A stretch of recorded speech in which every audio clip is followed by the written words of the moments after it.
Well, if you want to eat, I'll send an email. You give me an hour? Yeah, I'll send an email and tell them.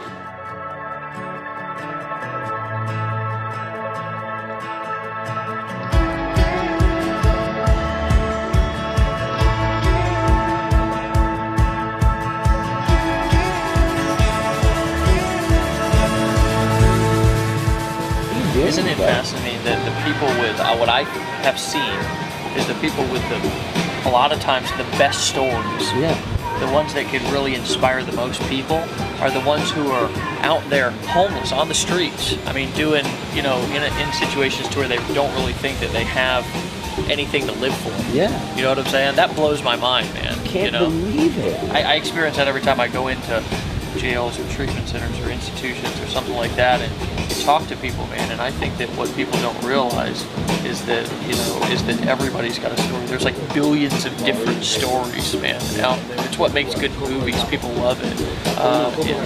It's just, I don't know, it makes me cringe to think about how I used to underestimate my story, and also when I hear somebody or see somebody doing the same thing with theirs too.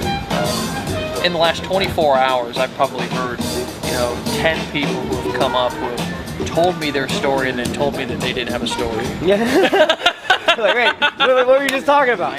What I've noticed here is that people get involved in this community. Yeah. You know what I'm saying? And they come alive with that stuff. Yeah. You know what I'm saying? I was just talking to a guy inside who's from Guam, and it's kind of like a second-rate country. You know what I'm saying? Like they have to serve in the military, or they do serve our country, but they don't vote. You know what I'm saying? They can't vote. Yeah, they can't vote, right? So I mean, the entire, and there's about 180,000 of them out there. They all feel like second-rate citizens. You know what I'm saying? And I can see that kind of pain in his eyes, man.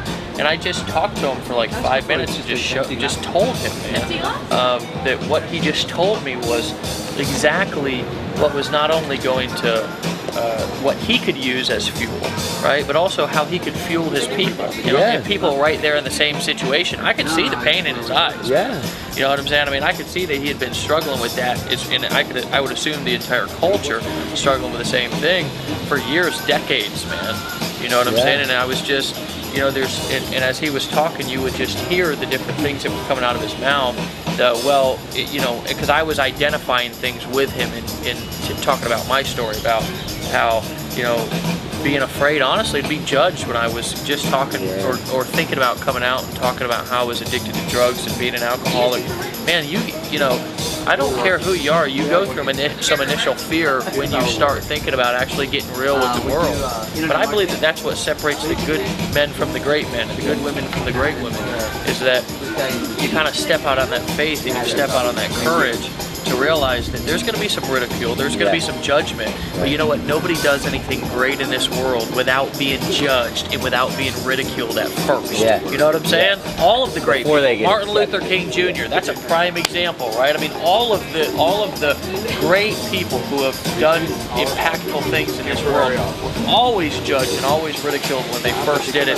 And then, you know what, man, eventually people caught on and realized how powerful it was. And some of the biggest movements in the world have been created from somebody who was, I mean, look at us at the beginning. I mean, when we first launched this company, we were ridiculed and you know, all kinds of negative feedback, right? And, you know, here we are. Look at this. Your story, your struggle is your wealth.